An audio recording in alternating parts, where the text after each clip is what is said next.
Je voulais vous souhaiter la bienvenue. Je m'appelle Benoît Massier, je m'occupe des logiciels chez ACMI et l'objectif de ce séminaire, c'est de découvrir la deuxième technologie présentée aujourd'hui, à savoir Control4i. Alors, en petit préambule, il existe de nombreuses méthodes pour superviser des systèmes. Il y a des ribambelles de produits, mais très peu, voire aucun, ne contient les outils permettant de comprendre vraiment comment fonctionne un IBMI, que ce soit au niveau du système, voire au niveau des applications. Le produit développé en cela par M80 et présenté ce matin par Pascal Ruckbusch est très intéressant puisqu'il contient absolument tout ce que vous recherchez pour pouvoir monitorer, surveiller, administrer et monitorer votre serveur IBMI, vos applications qui sont hypersensibles. Donc merci à tous et bienvenue à... Enfin, je laisse la parole à Pascal Ruckbusch qui va nous présenter cette technologie. Merci Pascal. Ok, merci Benoît. Bonjour à tous, ou rebonjour à ceux qui étaient à la présentation de Flash4i ce matin. Je vais vous présenter, ce matin, donc ici pendant environ une demi-heure, un produit qui s'appelle Control4i. Mais avant de commencer, donc, moi je m'appelle Pascal Ruckbusch, je suis le directeur technique et accessoirement le fondateur de M80. Et je vais vous présenter tout ça. D'abord un mot sur qui est M80, qui sommes-nous? Nous sommes un éditeur de logiciels indépendant, européen. En fait, on peut même dire français là, puisqu'on est basé à Lyon. Et on est spécialisé dans l'édition de logiciels système pour IBMI. Il y a Control4i qui est l'objet de cette présentation, donc je vous en parlerai tout à l'heure. Il y a Flash4i qui permet, grosso modo, dans une exploitation, de ne plus s'occuper d'arrêter l'exploit pour faire les sauvegardes, puisque ce sera fait automatiquement et entièrement géré dans une partition supplémentaire, avec les mêmes données de prod, donc sans aucun problème. Et j'en ai fait la présentation tout à l'heure et vous avez un replay disponible. Vous aurez un replay disponible plus tard. Et puis Recover4i, dont je parlerai dans une heure à peu près, qui permet en cas de crash, et si on n'a pas de produit de haute disponibilité, malgré tout, et juste un secours à froid, malgré tout, de récupérer les données et de ne pas repartir seulement des sauvegardes de la veille. L'entreprise a été créée il y a 9 ans à peu près, environ 9 ans et demi maintenant, on peut dire. Et nous avons dépassé les 250 clients, probablement même 260, dans 21 pays différents, principalement en Europe, mais aussi aux États-Unis, en Argentine et en Uruguay. Donc on s'étale de plus en plus. Et on a, on peut dire maintenant, pas loin de 1000 partitions installées avec au moins un de nos produits. Voilà pour ce qui nous concerne, et on se base sur 38 partenaires dans le monde, dont ACMI, pour faire nos installations. Et comme l'a dit Benoît tout à l'heure, ACMI a déjà pas mal d'installations à son actif. Très bien. Allons-y, le produit Control4i. Qu'est-ce que c'est et à quoi ça peut servir? D'abord, un constat. C'est que énormément d'entreprises utilisent déjà un outil de surveillance pour surveiller son exploitation. Alors, vous n'avez peut-être pas une salle machine aussi bien achalandée que celle-là, mais une salle de surveillance, pardon, mais il y a probablement quelque part dans un coin un écran qui montre l'état des lieux de la supervision. Et beaucoup de choses sont surveillées, notamment tout ce qui a une adresse IP, en fait. Donc, on surveille du Windows, du Linux, de l'Unix, des routeurs. Si vous avez une machine à café ou une cafetière qui a une adresse IP, vous pouvez probablement la surveiller avec. C'est un élément important dans un service informatique, la machine à café. Pour faire ça, il y a plein d'outils. Alors, il y en a des payants très, très, très chers, il y en a des payants pas très chers et il y en a des gratuits. Parmi les gratuits, il y a Nagios, qui est le plus connu et un peu le père de la plupart des autres outils libres qu'on peut trouver. Lui est sous Linux, il y en a sous Windows, comme PRTG par exemple, ou SolarWind, et puis il y en a d'autres, voilà, Centreon, Shinken, Isinga, SolarWind, Coservit, Zabbix, Tekenka, enfin voilà, il y en a plein. Il y en a plusieurs dizaines, qui sont tous plus ou moins basés sur le même principe, c'est-à-dire qu'ils fournissent toute l'infrastructure pour le contrôle, avec la liste des hosts, la liste des adresses IP, la liste des contrôles à réaliser, à qui on envoie des emails, quelle est la fréquence de contrôle, quels sont les graphes à sortir, etc. Et qui permettent de faire des contrôles sur la base de plugins, donc de programmes qui sont qu'on doit ajouter. Et comme l'a dit Benoît, il y a peu de ces produits qui prennent en charge l'IBMI directement. Pourquoi? Eh bien, pourquoi est-ce que c'est exclu? Peut-être parce que certains continuent à voir l'IBMI comme un AS400 d'antan. Et à chaque fois que je dis autour de moi que je travaille sur IBMI, qui s'appelait avant l'AS400, je vois souvent des grands sourires en disant « Ah, tu travailles sur ce vieux machin ?» Bon, ce vieux machin qui, entre autres, est plus jeune que Windows ou plus jeune que Linux, hein, et qui aujourd'hui ressemble plus à ça, puisque ça c'est Navigator 4i et qui permet de tout faire sur le système sans avoir besoin d'utiliser du 5250 directement. Et beaucoup d'applications sont faites en mode graphique maintenant. Les utilisateurs ne savent même plus qu'ils travaillent sur un IBM. Et c'est un vrai système avec une vraie évolution, puisque la roadmap d'IBM est sur pas loin de 10 ans. Alors pourquoi est-ce que ça continue à ne pas être surveillé par les outils d'entreprise? Alors peut-être parce que c'est un serveur très stable, qui n'a pas besoin de contrôle, ou en tout cas on s'imagine qu'il n'y a pas besoin de contrôle, que les administrateurs IBMI sont très compétents, toujours disponibles, et souvent on les voit toujours disponibles, et ils adorent leur machine, et donc très impliqués dans le suivi de leur système. En général, les administrateurs sont un peu possessifs sur cette machine, ou même parfois parce qu'il n'y a pas d'administrateur du tout. Parce que ça marche tellement bien, c'est tellement stable que la machine est dans un coin et il n'y a personne qui s'en occupe, juste quelqu'un qui change les mots de passe, qui remet les mots de passe oubliés et qui vérifie les sauvegardes, et c'est tout, ou presque. Donc voilà. Mais parfois, il arrive des surprises, et là, c'est le désastre, hein, parce qu'on n'avait pas prévu que ça pouvait s'arrêter.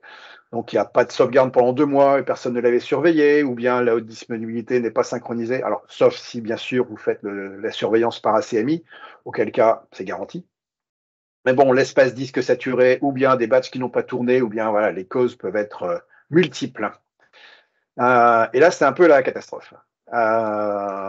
Et donc, c'est un peu dommage d'avoir toute une infrastructure de surveillance pour surveiller tout ce qui a une adresse IP dans la société, sauf l'IBMI, et de ne pas en profiter pour l'IBMI.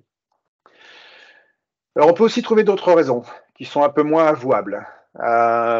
L'équipe de surveillance, souvent, vient du monde open, du monde machine à café avec une adresse IP, du monde Windows, Linux, Unix, etc. Et que les administrateurs IBMI, souvent, ne parlent pas le même langage.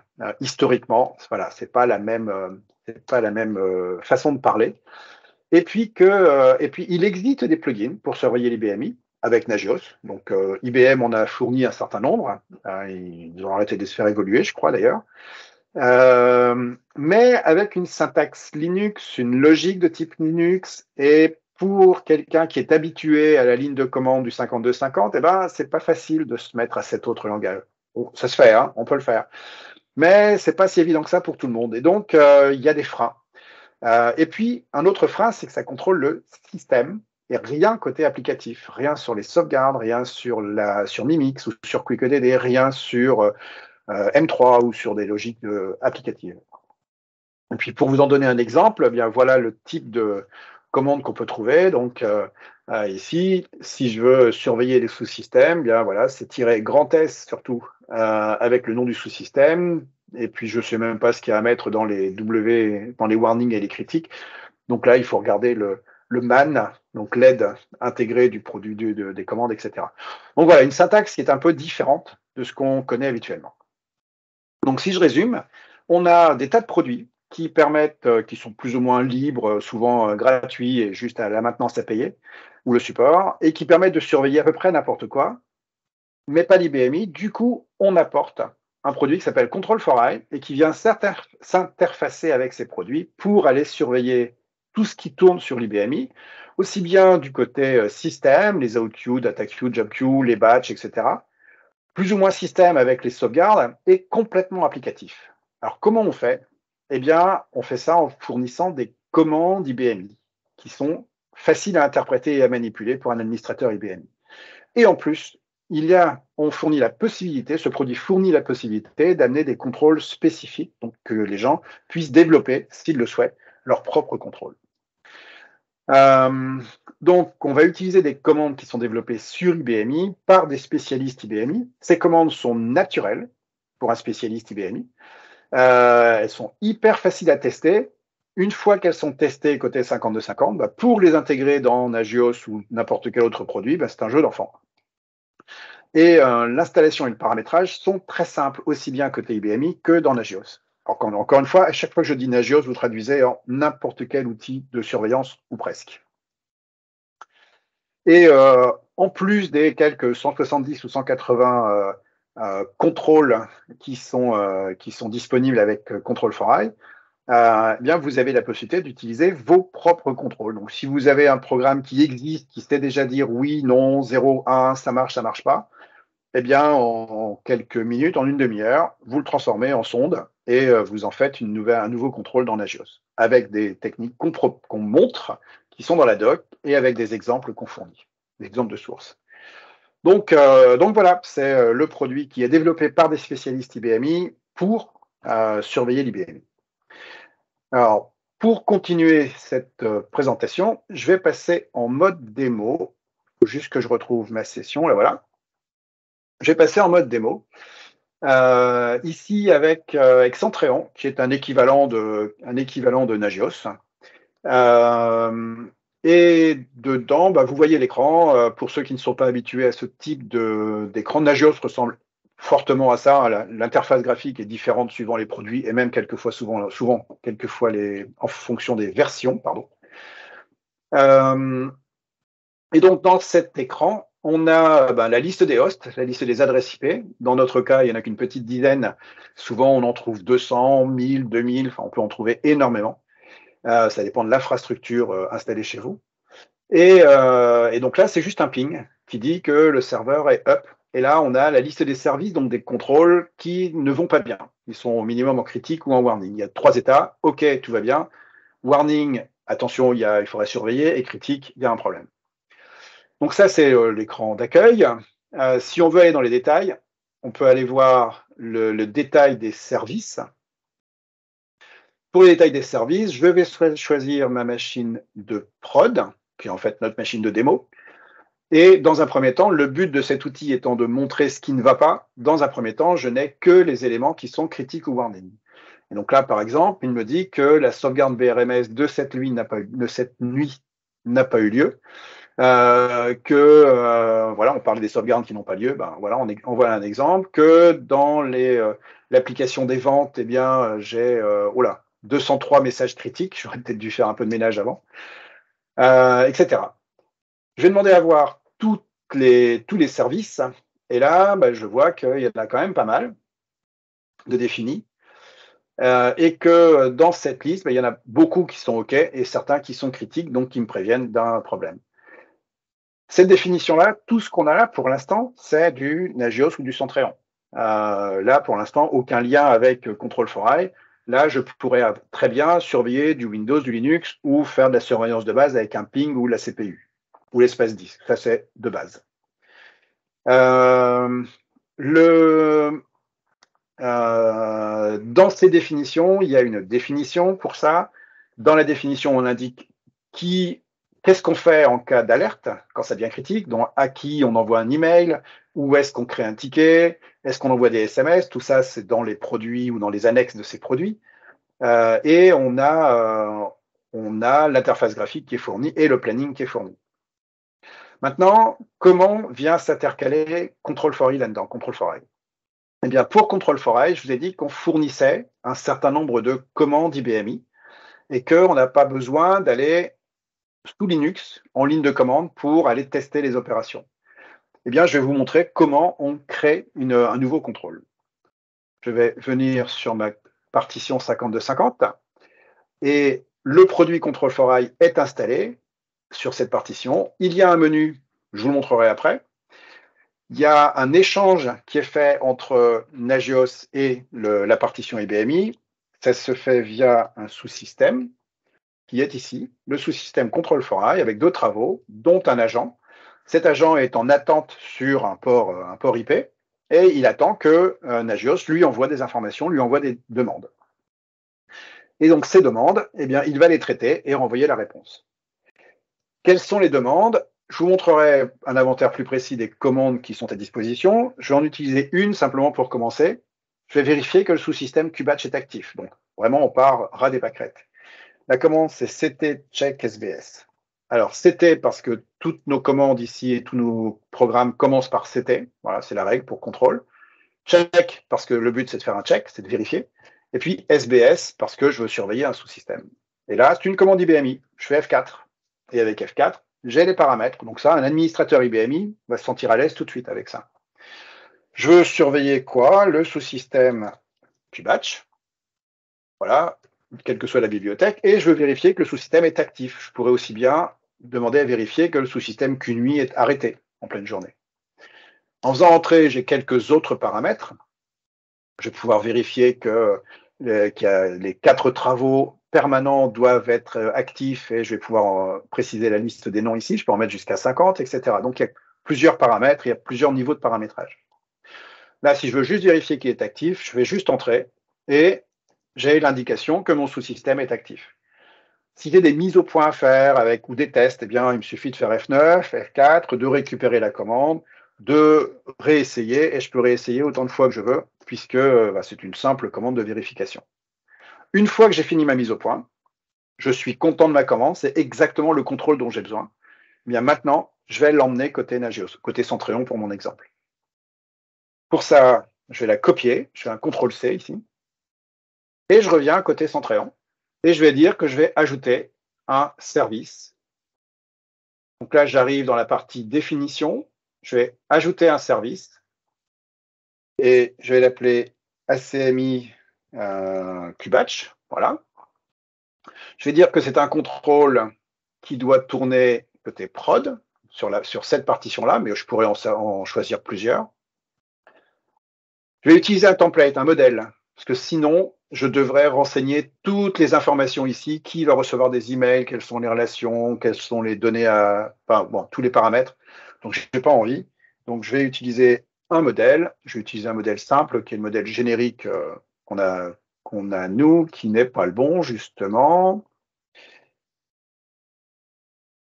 Voilà, celui-là. Donc, un modèle simple dans lequel je dois indiquer la commande de contrôle. La commande de contrôle, c'est le plugin. C'est le nom du plugin qu'on fournit. Donc, nous, on fournit un plugin. Il y en a plusieurs ici pour nos besoins de test, mais il y en a un seul, en fait. Et ce plugin, il a un paramètre qui est la commande à passer côté IBMI. Et là, je me positionne dessus, je fais CTRL-V, et la commande que j'avais tout à l'heure côté 5250 se retrouve ici, mon CT check SBS QBatch. C'est là le lien entre Centréon et Control for I. C'est ce lien-là. Tout le reste, ici, c'est du Centréon, Nagios, PRTG, SolarWinds, etc. Et en dessous, et tous les autres onglets, c'est du produit de monitoring. Donc là, si vous avez un spécialiste monitoring dans votre équipe ou dans votre entreprise, c'est lui qui va gérer. Je peux préciser la période de contrôle en 24 heures sur 24, ou seulement aux heures ouvrées, ou seulement quand c'est en dehors des heures ouvrées. On peut créer nos propres plannings, on peut créer notre fréquence. Enfin, voilà, il y a plein de paramètres là-dedans dans ces outils. La puissance est pas mal quand même. Là, je veux le faire très simple, 24 heures sur 24, c'est la valeur par défaut. Et je vais sauvegarder. Voilà, la définition de base est faite. Elle se retrouve quelque part là-dedans. Là, j'ai modifié la définition. Il faut dire au produit qu'il doit prendre en compte cette définition. Donc, il y a une petite manip technique à faire. Vous voyez que la configuration a changé. Donc, je dois exporter la configuration. Petite manip technique à faire. Voilà, c'est fait. Maintenant, mon contrôle est effectif. Je reviens sur le statut des services. Et dans ce statut des services, si je demande à tout voir, j'ai un contrôle supplémentaire qui s'appelle ACMI Kubatch ici, qui pour l'instant est en attente. La valeur par défaut, c'est qu'il y a un contrôle toutes les 5 minutes. Je ne l'ai pas changé. Là, je n'ai pas envie d'attendre 5 minutes, donc je vais forcer le fait de le déclencher maintenant. Voilà, je vais réafficher tout de suite. Et depuis 4 secondes, le statut est OK et j'ai bien mon sous-système qui est actif. Voilà, j'ai mis un nouveau contrôle. Qu'est-ce que j'ai à faire? J'ai besoin, en tant qu'administrateur IBMI, de connaître les commandes 5250 qui sont fournies avec le produit. On va les voir tout à l'heure dans le menu, elles sont fournies et elles sont indiquées. Et il y a quelque chose comme 250 pages de documentation fournie avec le produit. Donc tout est là. Et puis même souvent, on n'a pas besoin de la documentation. Hein, c'est presque évident quand on regarde les commandes. Et puis ensuite, soit j'ai accès moi-même à l'outil de monitoring et je peux faire ça, soit j'y ai pas accès, je mets la liste des contrôles à faire dans une feuille Excel ou une feuille de suivi, un document d'échange, et que je donne à l'équipe qui gère l'outil de monitoring. Ils vont les saisir et c'est tout. Si j'arrête Kubatch, qu'est-ce qui se passe? Donc là, j'ai mon sous-système Kubatch qui est actif. Si je l'arrête,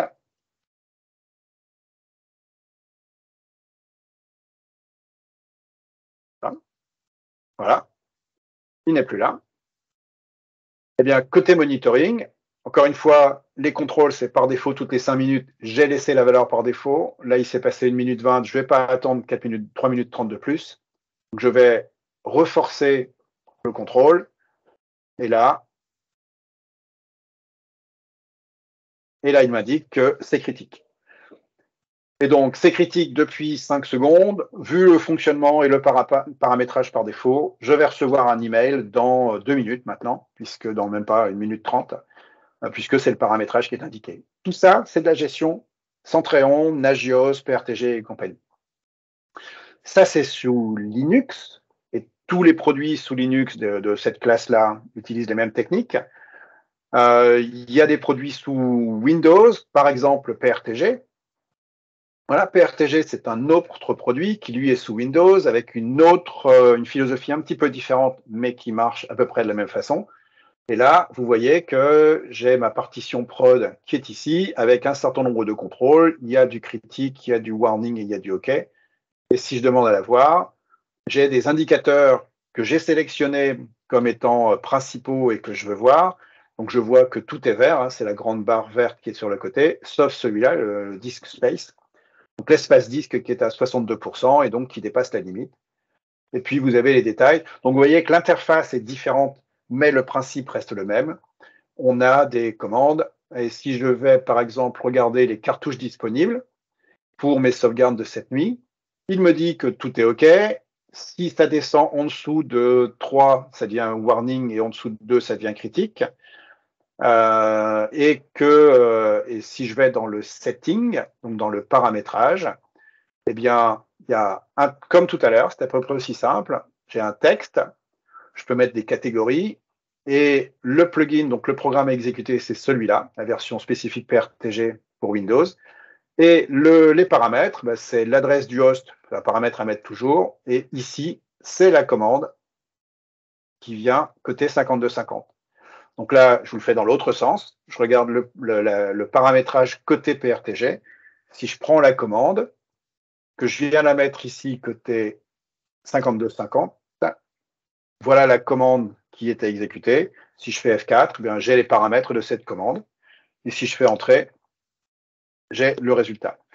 Je précise, pour être bien clair, que le fait de le faire ici en interactif sur une session, c'est juste pour moi tester ou pour moi vérifier que la commande est la bonne. Ce n'est pas ça qui réalise le contrôle.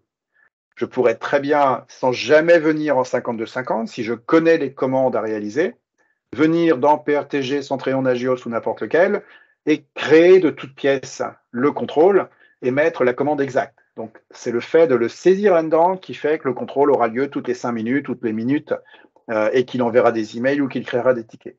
Ça n'est pas le fait de le taper ici. Ça, c'est pour moi le tester, c'est tout. Alors maintenant qu'on a vu l'interaction entre les deux, je vais redémarrer le sous-système QBatch, sinon je vais me faire taper dessus après. Voilà. Je vais vous montrer quelles sont les commandes qu'on livre. Donc, le produit, est, une fois installé sur la partition IBMI, est livré avec un menu. Dans ce menu, l'option 1, c'est un peu de gestion interne pour le produit. Il y a relativement peu de choses dedans. L'intérêt, ce sont les commandes qu'on livre. Et dans ces commandes qu'on livre, il y en a qui sont un peu liées aux travaux. On peut vérifier un sous-système, je vous l'ai montré, et vous avez vu qu'il y avait la possibilité de base de surveiller un sous-système, mais en plus de surveiller la liste des travaux qu'il y a dedans, le nombre de travaux actifs, etc. C'est ça qui fait qu'on obtient 180 contrôles en tout. On peut surveiller les out queues, les job queues, surveiller un travail individuel, surveiller la durée des travaux, vérifier qu'il n'y a pas que certains travaux, si je montre la commande, on donne le nom du ou des travaux, on donne le nom du sous-système ou du profil utilisateur et on dit voilà, si ces travaux-là durent plus de 2 minutes, alors je veux une alerte. Donc on peut voilà, indiquer tout ça. Les travaux en message wait, donc si j'ai un travail, enfin, si je veux surveiller que les travaux ne sont pas plantés, autrement dit, avec ça, je surveille qu'il n'y a pas de message dans Q6OPR qui soit en attente d'une réponse en disant le travail machin est planté, le programme s'est arrêté à telle instruction, etc. La conséquence, c'est que les travaux sont en message wait, ça donne ça. Donc cette commande-là permet de surveiller, grosso modo, les messages de Q6OPR, hein, les messages qui attendent une réponse. Et il y a plein de paramètres, et donc on peut faire une commande qui va surveiller uniquement les imprimantes. Voilà.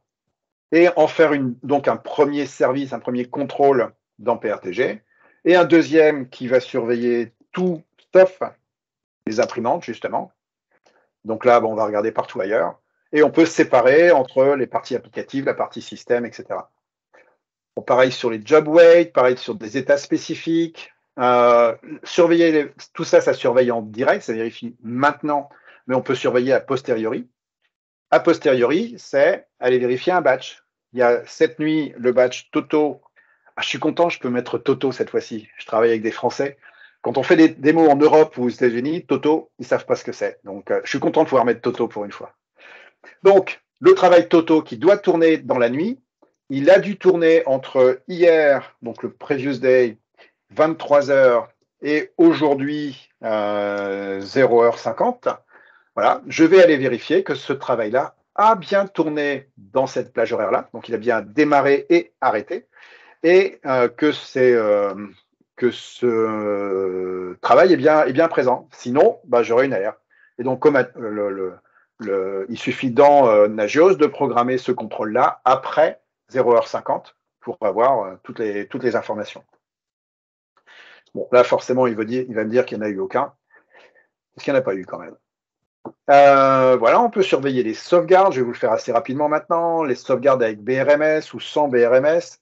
Si c'est avec BRMS, c'est un groupe de contrôle qui a été lancé et pareil, à l'intérieur d'une plage horaire, et on peut même indiquer le nom du travail qu'il a réalisé. On peut vérifier qu'on a des cartouches expirées, c'est la commande qu'on a vue tout à l'heure. On peut surveiller la haute disponibilité, QuickEDD, Mimix ou Itera en standard. On peut surveiller l'IFS, enfin, certains éléments, les certificats, les dates de validité des certificats, les services web qui sont démarrés ou arrêtés, etc. Donc en indiquant le nom du serveur et le nom du ou des services à contrôler. Des éléments sur les fichiers contenus dans l'IFS, leur nombre, leur âge, depuis combien de temps ils sont là, etc. Et puis des contrôles système, notamment le WorkPRB pour les problèmes hardware qui ont été détectés par la machine, les utilisateurs qui sont déconnectés ou pas, l'espace disque, la CPU. Pour ce qui est de la CPU, on peut surveiller la CPU consommée par un sous-système ou par un travail, ou par des travaux, plutôt que la CPU globale, etc. Donc, il y a, je vous l'ai dit, ça fait au total près de 180 contrôles si on ajoute les paramètres, etc. Et je vous ai parlé d'applicatifs. En standard, il y a tout ce qu'il faut pour surveiller M3. Et en standard, il y a tout ce qu'il faut pour surveiller MQ Series. si vous utilisez ces logiciels-là. Il est possible d'écrire votre propre programme spécifique. Pour ça, on fournit dans la doc, il y a tout un chapitre qui est réservé à ça, et on fournit un fichier exemple dans la bibliothèque du produit. Donc ça, c'est fourni en standard avec un exemple de programme CL et un exemple de programme RPG pour faire vos propres programmes. Donc si vous avez déjà un programme qui fait un contrôle et qui dit oui/non, eh bien vous l'intégrez dans ce programme CL et vous adaptez le reste. Franchement, en moins d'une demi-heure, c'est fait. Si vous avez une requête SQL et que cette requête SQL vous donne un résultat et que vous permet de dire c'est bon ou c'est pas bon, ou d'envoyer une valeur numérique pour faire un graphe ensuite, eh bien vous l'intégrez là-dedans et vous avez tout ce qu'il faut. Et on peut bien sûr vous aider, ou les gens d'ACMI peuvent vous aider pour faire ça. Et enfin, dernier point, il y a une gestion spécifique des messages.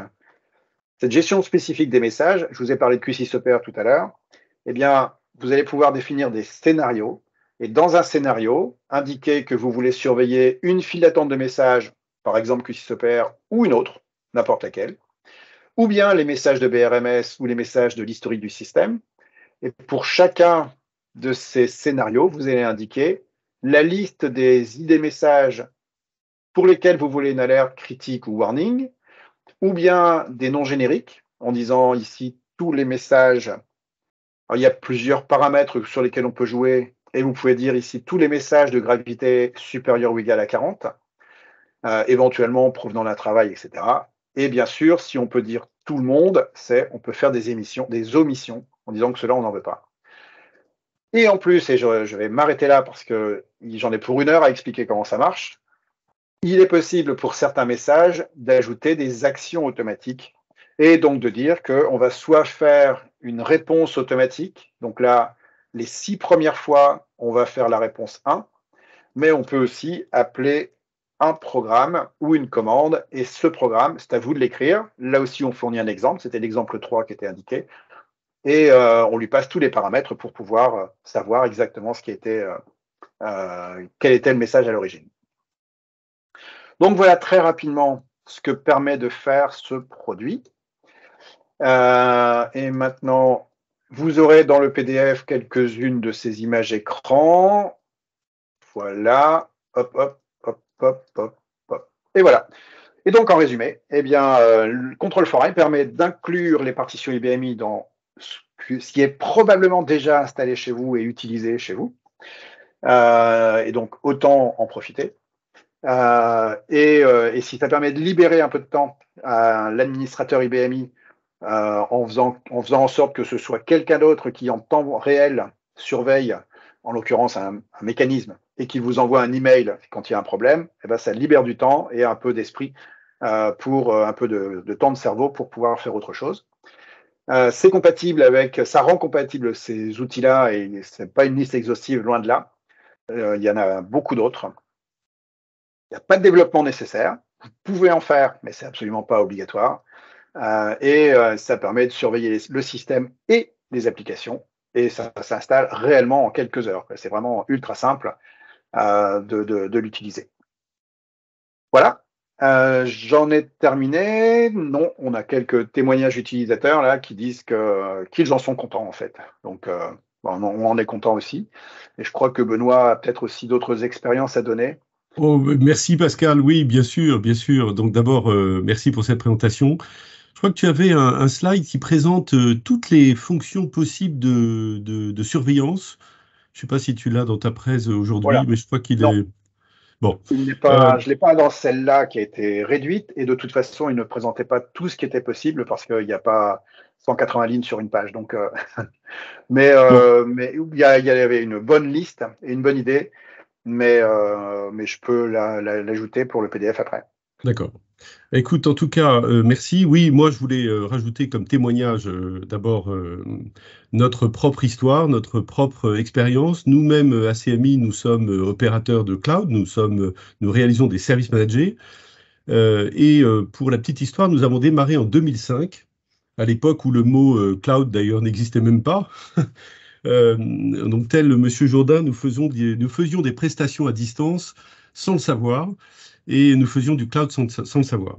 Nous avons hébergé un premier client qui nous demandait de pouvoir